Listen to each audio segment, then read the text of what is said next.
약을 더하여 요한을 오게 가두니라. 아멘. 너희의 믿음의 역사와 사랑의 수고와 우리 주 예수 그리스도에 대한 소망의 인내를 우리 하나님 아버지 앞에서 끊임없이 기억하미니 하나님의 사랑하심을 받은 형제들아 너희를 택하심을 아노라. 데살로니가전서 1장 3절에서 4절 말씀. 아멘. 우리가 같이 한번 암송해 볼까요? 시작. 너희의 믿음의 역사와 사랑의 수고와 우리 주 예수 그리스도에 대한 소망의 인내를 우리 하나님 아버지 앞에서 끊임없이 기억하미니 하나님의 사랑하심을 받은 형제들아 너희를 택하심을 아노라. 데살로니가전서 1장 3절에서 4절 말씀. 아멘. 오늘 하루도 우리의 믿음의 역사, 사랑의 수고, 소망의 인내, 주께서 우리에게 공급하시고 행하게 하시는 이 세 가지 놀라운 하나님의 섭리와 또 우리에게 주시는 주장하신 하나님의 뜻 가운데 오늘 이 하루도 승리하며 살아가는 우리 온리교회 성도들 되시기를 예수님의 이름으로 축복합니다. 자, 우리는 누가복음 3장을 살펴보고 있는데 3장 첫 구절에는 누가복음의 사건이 역사적으로 사실이다. 그 당시 황제는 누구였고 로마 총독은 누구였으며 그리고 분봉왕은 누구였고 그리고 당시 대제사장은 누구였다. 그런가 하면 세례 요한의 특별히 죄 사함을 받게 하는 회개의 세례가 무엇인지, 그가 예수 그리스도의 오실 길을 예비하면서 백성들에게 간곡하게 또는 거침없이 하나님의 말씀을 선포하는 것이 회개라는 주제예요. 그러면서 특별히 그 회개와 관련해서 두 가지를 어제 본문에 우리에게 지적했는데, 첫 번째가 뭐였냐면 너 아브라함의 자손이라고, 오늘날 우리에게 치환해서 적용하면 너 직분 받았다고, 너 주일 성수한다고, 너 11조 생활한다고 너 당연히 천국 갈 줄 아느냐? 너 하나님이 돌들을 통해서도 아브라함의 자손 만들 수 있음을 기억해야 된다. 유대인들에게 그렇게 거침없이 선포를 했죠. 그런가 하면 두 번째로 좋은 열매를 맺지 아니하면 나무마다 찍혀서 다 불에 태워지게 될 거다. 우리 한 사람 한 사람의 인격체를 나무라고 비유적으로 그렇게 선포하면서 각 나무 밑에 뿌리 앞에다가 하나님의 심판의 그 도끼가 놓여져 있다. 그래서 하나님 앞에서 좋은 나무의 열매를 맺지 아니하면 하나님이 그 도끼로 그 나무를 다 찍어버려서 불에 던져지게 될 거다. 곧 그때가 올 거다. 그렇게 거침없이 하나님의 말씀을 선포를 했습니다.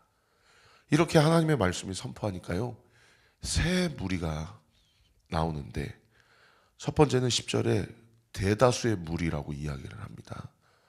그 10절에 보시면 무리가 뭐라고 세례 요한에게 물어봅니까? 그러면 우리가 무엇을 아리까? 그리고 두 번째 무리는 12절에 기록되어 있는데 세리가 와서 뭐라고 물어봅니까? 12절에 선생이여 우리는 무엇을 아리까? 그리고 14절에 보면 세 번째 무리가 누가 나오냐면 군인들이 나와요. 그럼 군인들도 와서 뭐라고 하냐면 그러면 우리는 무엇을 하리까? 그러니까 세 무리가 세례 요한에게 나오는데 불특정 자수의 어떤 한 무리가 나오고 또 한 무리는 세리가 나오고 또 한 무리는 군인들이 나온단 말이에요. 여러분, 여기서 세례 요한에게 나온 무리들의 대다수의 어떤 직업이나 그들이 지금 하고 있는 어떤 그 삶의 결을 우리가 좀 힌트를 얻을 수가 있어요. 여러분, 세리는 어떤 사람들입니까? 그 당시 로마 당국에 빌붙어 가지고 자기 동족들에게 로마 당국에게 바칠 세금만 뜯어내야 되는데 그것 자체도 매국노라고 그렇게 친일파라고 오해받을 수 있는 그런 행위인데 그것만 안 뜯어내고 다 착복하고 입마이 포켓할 것까지 다 뜯어내는 거예요. 그러니까 얼마나 이스라엘 백성 안에서 혐오하고 손가락질 당하는, 자기 백만 배불리 먹고 살면서 그렇게 기회주의적이고 이기적인 그런 직업이 세례 아닙니까? 그럼 군인들은 누구예요? 예, 이 사람들은 다 로마 당국에 빌붙은 사람들이에요. 그러니까 힘 있는 자에게 약하고 힘 없는 자에게 강한 사람들이에요. 그러니까 우리가 봤을 때는 저 사람들은 하나님이 살아계시면 다 그야말로 징벌하시고 천벌을 내릴 놈들이야. 이렇게 그 당시 사회에서 그렇게 편견을 듣고 핀잔을 들었던 사람들이 세리와 군인들 아닙니까? 그러면은 요단강의 물로 세례를 받고자, 그리고 세례 요한의 주의 오실 길을 예비하고자 하나님의 말씀에 그래도 어떻든 그 안에 있는 어떤 양심이라든지 죄책감을 가지고 하나님의 말씀을 듣고자 하는 이 대다수의 무리가 어떤 사람들이었습니까? 그 사회에서 어떻든 아둥바둥 먹고는 살라고 애는 썼지만은 늘 자기 마음 한켠에 어떤 마음이 있는 사람들이냐면은 내가 이러다가 죽으면 지옥 가겠구나. 나는 어떻게 하나님께 용서를 받을 수 있을까? 누가 하나님의 말씀을 안나스, 가야바 저런 목회자들 말고 거침없이 이런 상황 가운데서도 네가 살 길이 있다. 너에게 생명이 있다. 너에게 이러한 방법이 있다. 여러분 그게 뭐예요? 그게 굿뉴스 복음이잖아요. 그래서 18절에 보시면은 또 그 밖에 여러 가지로 고나의 백성에게 좋은 소식을 전했다. 이 좋은 소식 동그라미. 이게 에반겔리온, 헬라어로 복음이라는 뜻입니다. 여러분 우리가 다 하나님 앞에서 세리요, 우리가 다 군인이요, 우리가 다 창기요, 하나님 앞에서 죄인들입니다. 근데 이 사람들은 그래도 하나님의 말씀이 거침없이 선포될 때 이 세 무리가 동일하게 세례 요한에게 물어봤던 그 반응이 뭐였다고요? 그러면 내가 어떻게 하면 좋겠습니까? 라는 반응이었다는 거예요. 여러분 우리가 말씀을 들을 때 말씀을 우리의 마음 가운데 새기고 이 한 주간을 살아갈 때에 우리는 영적으로 어떤 마음의 스탠스와 자세를 가져야 되냐. 하나님 내가 어떻게 하면 좋겠습니까? 주님 말씀해 주세요. 주님이 말씀하시는 대로 살겠습니다. 할렐루야. 근데 복음이 뭐예요? 너는 못해. 너는 해봐야 도덕 윤리적으로 613가지 다 지킬 수 있는 사람이 아니고 그야말로 거기에서 일부분. 그야말로 거기에서 일부분. 그러니까 다 지키지도 못하면서 교회 안에서 가정 안에서 어떤 일이 우리 안에 일어나요? 내가 쟤보단 낫지. 아니 쟤는 항상 저래. 이런 판단과 정죄함이 일어나는 거예요. 여러분 복음이 왜 좋은 소식이냐면 우리는 못하지만 우리 안에 계신 성령께서 우리로 하여금 하나님의 말씀 앞에 순종하도록 주께서 우리를 견인해 가시고 이끌어 가신다라는 게 그것이 좋은 소식이라는 거예요. 할렐루야. 그래서 오늘 아침에도 기도하세요.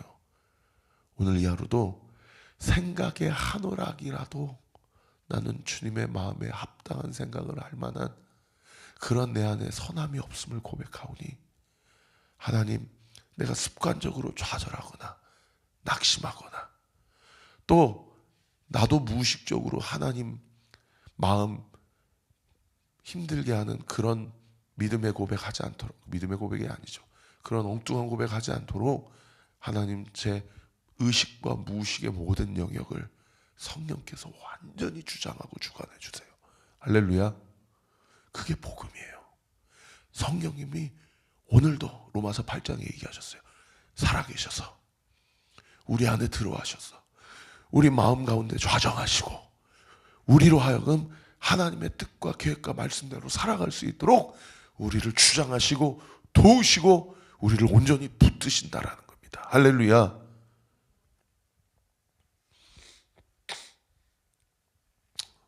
우리가 온리교회를 함께 세워가면서 말씀을 들을 때마다 우리 안에 이러한 행위로 봐서는 공동체 안에서나 사회적으로 봐서는 완전히 저거는 천벌받아 마땅할 놈들. 그런데 성경은 그 사람들이 세례 요한 앞에 와서 말씀을 들을 때 내가 어떻게 하면 좋겠습니까? 라는 이런 거룩한 반응이 일어났다는 거예요. 실제로 그 오실 길을 예비하고 예수님이 오셨을 때 여러분 예수님이 3년 동안 예수님과 함께 먹고 자고 한 사람들이 다 누굽니까? 세리들, 장기들, 거지들, 다 사회적으로 완전히 사각지대에 있는 자들, 그런 자들이 예수님과 함께 먹고 자고 하면서 예수님의 말씀을 듣고, 어부들, 이런 사람들. 오늘날도 마찬가지예요. 제가 예전에 독일 선교사님 중에 독일 최상위층 귀족들 대상으로 선교 사역하시는 선교사님을 한번 만난 적이 있는데, 최상위층 귀족들, 이런 사람들에게 복음 전하는 것이 사창가에 가서 창기에게 복음 전하는 것보다 100배, 1000배 힘듭니다. 그 고백을 들은 적이 있어요. 여러분, 이 세상에서 부족함이 없는 사람들에게 복음 들어가는 것은 진짜 주님이 말씀하신 대로 낙타가 바늘귀에 들어가는 것보다 더 어려운 거예요. 우리 안에 영적인 결핍이 있고 늘 내 쓸 것, 먹고 사는 문제로 어떠한 걱정과 불안과 결핍이 있는 그런 상태는요, 나중에 영원한 것을 누리고 사모하는 우리네 입장에서 보면 그건 축복이에요. 왜요? 우리는 그러하기 때문에 주님을 붙잡을 수 있기 때문이죠. 그래서 설교를 제가 이 시간에 굳이, 그럼에도 불구하고 그래서 그렇게 자꾸 뭐 통장에 잔고가 바닥이 나지 않게 해달라, 시마다 때마다 필요한 것들 다 공급해달라, 그렇게 기도하지 마세요라고 제가 굳이 설교하진 않겠습니다. 구하세요. 할렐루야. 필요한 걸 구하시고, 우리가 하나님의 자녀됨을 온전히 취하고 하나님의 뜻을 구하되, 여러분, 하나님의 마음이 온전히 부어지는 저와 우리 모든 온대교회 성도들 되시기를 예수님의 이름으로 축원합니다. 그렇게 세 부류가 예수님께, 세례 요한에게 물어봤어요. 이런 반응은 참 건강하고 거룩한 반응이죠. 그러면 회개해라. 지금 당장 이 요단강에서 세례를 받았으니 여기 있지 말고 다 예루살렘 헤롯 성전으로 들어가가지고 이방인의 뜰에라도 같이 가서 그 통곡의 벽 앞에서 그냥 무릎 꿇고 하나님 앞에 기도하고 눈물로 참회의 기도를 드려라. 뭐 이런 얘기를 해야 되잖아요. 와, 근데 세 부류가 이야기할 때마다 세례 요한이 충격적인 얘기를 하는데, 첫 번째는 뭐라고 얘기하는 거 아니에요? 11절에 옷 2벌 있는 자는 없는 자에게 나눠주고 먹을 것이 있는 자도 그렇게 해라.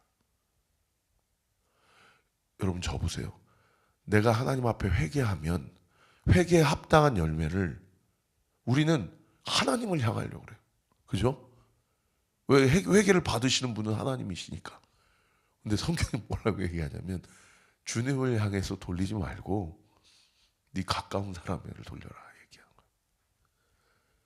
네 남편을 용서해라. 네 아내를 사랑해라. 네 성도들부터 좀 사랑해라. 네가 만나는 사람들에게 좀 필요한 것들을 좀 나눠줘라. 너 혼자만 그렇게 잘 먹고 필요한 거 저기 하지 말고, 있으면 나눠 먹고 없으면 같이 굶고. 여러분, 충격적이지 않습니까? 성경의 방향성이. 우리는 주님을 향해서만 방향성을 맺으려고 하는데, 주님은 우리에게 옆 사람 돌아보라는 거예요.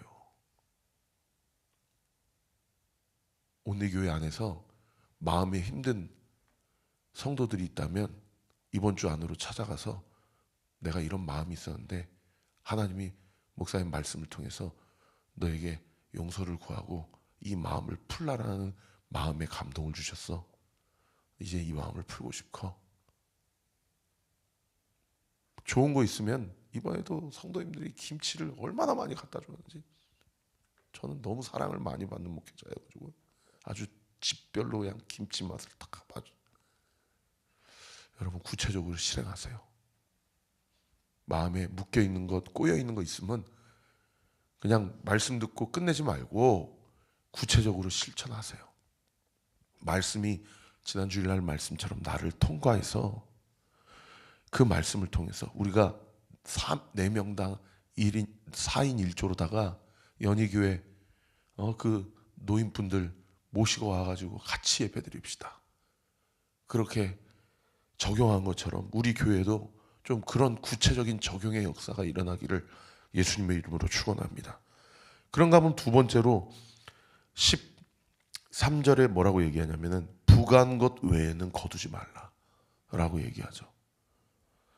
이게 무슨 얘기입니까? 세리에게 이 얘기를 한 거는 하나님 자꾸 생각하지 말고 지금 네가 하고 있는 직업과 관련해서 네가 그 직업에 대해서 성실함과 신실함으로 그 직업을 감당해. 그게 회개야. 이렇게 얘기하는 거예요. 빌 하이벨스 목사님이 쓰신 아무도 보지 않는 곳에서 나는 누구인가 라는 책에 보면 사람의 인간됨, 즉 거기 책에서는 성품 또는 인격이라고 번역을 해놨는데 그 원래 원어는 인테그리티입니다. 너의 인테그리티는 사람들이 널 보고 있을 때가 진짜 너의 모습이 아니고 아무도 보지 않을 때가 진짜 너의 모습이야. 그런 얘기를 해요. 여러분, 아무도 보지 않을 때 여러분의 삶은 어떻습니까?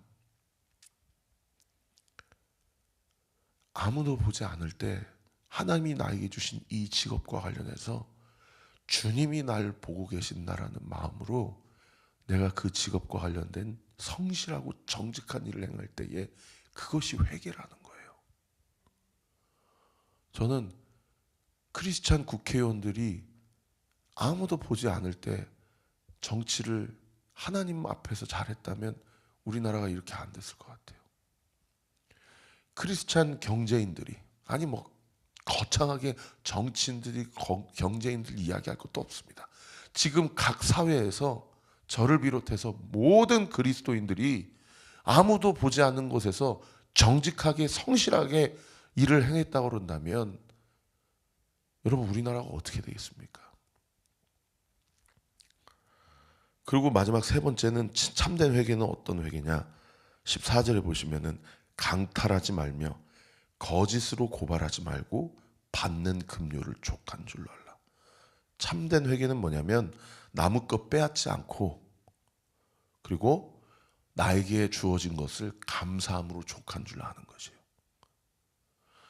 여러분, 성령이 우리 가운데 일하시면 그 성령의 역사 가운데 우리가 어떤 열매를 맺게 되냐면 받은 바 족한 줄로 알고 감사하는 열매가 맺어요. 근데 우리 안에 은혜가 떨어지고 성령의 역사가 사라지면 우리가 어떤 열매를 맺으냐면 불평하고 결핍으로 인한 불만족, 원망 또는 낙심. 내가 인생을 살면서 뭘 했지? 나 헛살았나 봐. 다 은혜 떨어졌다라는 증거. 이거 다 성령 충만이 없다라는 이거 반증 아닙니까? 회개란 세 가지 다시 한번 정리하겠습니다. 나를 향한 시선을 하나님께 두는 게 아니라 이웃을, 옆 사람을 바라보는 것이다. 회개란 지금 나에게 준 직업과 관련해서 아무도 보지 않는 곳에서도 내가 정직하고 성실하게 그 사명을 감당하는 것이다. 회개란 지금 나에게 주어진 것을 족한 줄로 알고 감사하는 것이다. 세례 요한이 이렇게 하나님의 말씀을 선포하니까 15절에 사람들이 당신 혹시 메시아 아니야? 당신 그리스도지. 뭔가 지금까지의 선지자나 근 한 400년 동안 하나님의 침묵 기간이었는데 우리가 그렇게 기다리던 그리스도가 당신인 것 같아. 이런 얘기를 하니까 16절에 뭐라고 얘기합니까? 나는 물로 너희에게 세례를 베풀거니와 나보다 능력이 많으신 이가 오시나니 나는 그의 신발끈을 풀기도 감당치 못하겠다. 그는 성령과 불로 너희에게 세례를 베푸실 것이다. 그리고 그분에게는 키가 손에 들려있기 때문에 이 키는 심판을 얘기합니다. 타작마당을 정하게 하사. 이 타작마당은 세상을 이야기해요. 하나님께서 창조하신 세상을 뭐 하려고? 그 다음 구절을 보세요. 정하게 하사 깨끗하게 하시려고 알곡만 곳간에 들이고 천국에 들어가게 하고 쭉정이는 다 지옥불에 태우게 하시리라. 여러분, 오늘 2025년을 살아가는 우리 온리교회 한 사람 한 사람이 이 시대의 세례 요한이에요. 왜요? 재림하실 예수님의 길을 예비하는 자들로 하나님이 우리를 예정하셨기 때문입니다. 믿으시면 아멘.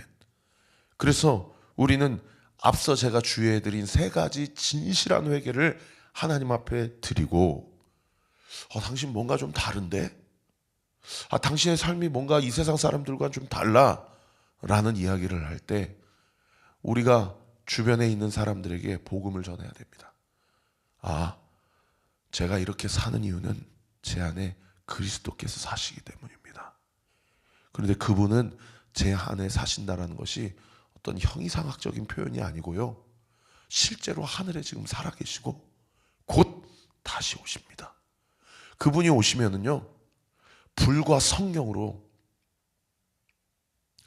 세례를 받은 자들에게는 천국으로, 그리고 심판받을 자들에게는 지옥으로, 그렇게 심판주로 오실 것입니다.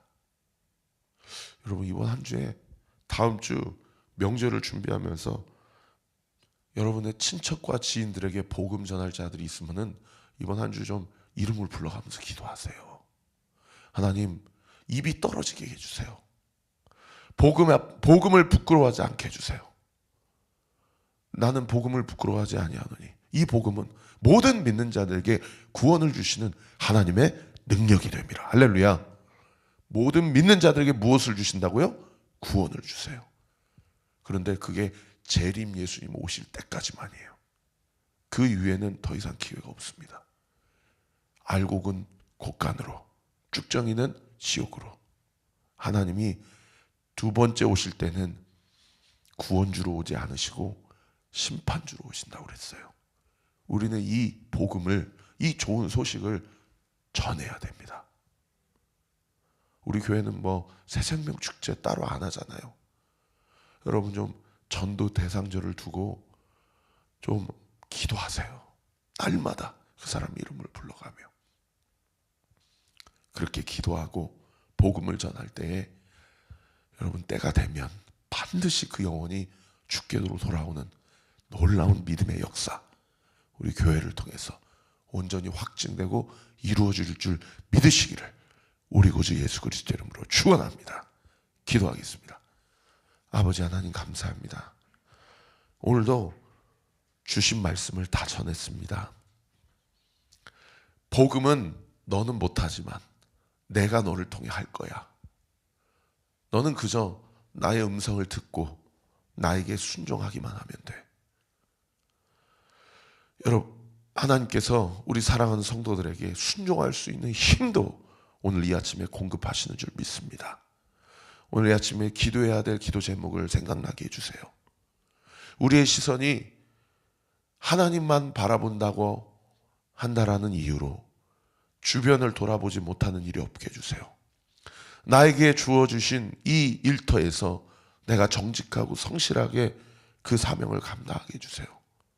그리고 받은 것을 족한 줄 알고 이방인처럼 이것도 들어주세요, 저것도 들어주세요가 아니라 다 썩어 없어질 영원하지 않는 이 세상의 한복판에서 영원한 것을 사모하며 내가 복음을 전해야 될 자가 누구이고, 내가 기도할 때 꼭 당장은 아니더라도 하나님의 시간표가 있다, 하나님의 타이밍이 있다, 하나님이 나의 기도를 반드시 들어주시고 전도할 기회를 주시고 주변에 복음을 전할 믿음의 동역자들을 붙여주시고 그러한 만남의 축복을 주셔서 내가 기도하는 내 사랑하는 가족이, 내 사랑하는 이웃이 주님 앞에 나와 함께 예배드릴 날이 곧 온다, 믿음의 확신을 가지고 우리 교회가 사람을 살려내는 교회가 될 수 있도록 역사하여 주시옵소서.